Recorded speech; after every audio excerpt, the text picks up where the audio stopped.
Bonjour à toutes et à tous, dans cette vidéo on va voir comment on calcule le débit fuel d'un brûleur fuel.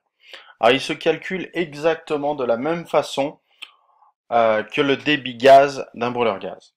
Alors rappelez-vous, pour calculer le débit gaz, on avait besoin de la puissance nominale de la chaudière et de son rendement. On en déduisait la puissance absorbée. Alors pour le fuel, c'est exactement pareil, hein, ça ne dépend pas du combustible. Ça reste la même chose, la puissance absorbée, c'est la puissance nominale divisée par le rendement. Ce qui va changer, c'est le PCI du fuel, parce que le PCI du fuel, on peut l'exprimer suivant soit par unité de volume, soit par unité de masse. C'est-à-dire qu'on va avoir le PCI du fuel massique, c'est de 11,9 kWh par kilo de fuel. Hein, par kilo de fuel.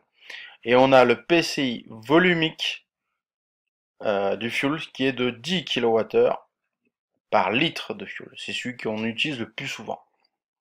Mais on va voir que pour le dimensionnement des gicleurs, on va utiliser aussi le PCI massique.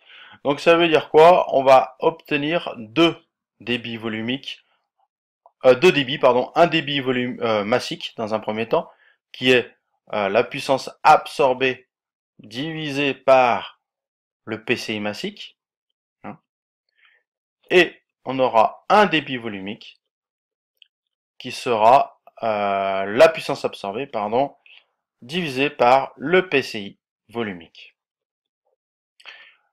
Donc ça, on va obtenir le débit massique en kilo par heure. Hein, ça, c'est une unité qu'on va retrouver sur les marquages des gicleurs fuel. Hein, c'est l'unité norme européenne. Sinon, ici, on va retrouver le résultat en litres par heure qu'on pourra transformer en US gallons par heure, qui est l'autre unité de marquage des gicleurs. Donc on va voir la différence entre les deux. Alors pour mieux comprendre, on va prendre un exemple. Euh, on va prendre une chaudière de 35 kW. La puissance nominale c'est 35 kW. Le rendement c'est 92%. Donc on va en déduire la puissance absorbée, qui est égale à 35 divisé par 0,92. Alors, la calculatrice. Hop, voilà. Donc, 35 divisé par 0,92 et je trouve 38 kW. 38 kW. Donc ça, c'est la puissance absorbée par la chaudière. J'en déduis. Donc le PCI massique, c'est 11,9 kWh par kilo. Et le PCI volumique, c'est 10 kWh par kilo. Par litre, pardon. Souvenez-vous que le PCI du gaz, hein, il n'y en avait qu'un seul, il était par mètre cube normalisé. Donc là, c'est comme on l'a sous forme liquide, soit c'est divisé en unité massique, soit en unité volumique. Alors, le débit massique. Le débit massique, eh ben, ça va être la puissance absorbée, 38, divisé par le PCI massique, 11,9. Donc là, ça va nous donner, hop, donc divisé par 11,9 égale 3,2 kg par heure. Voilà le débit massique du fuel. Le débit volumique, donc dans un premier temps, on divise par 10, donc 38 par 10, ça fait 3,8 litres par heure. Et après, on va convertir en US gallons. Alors, un gallon US,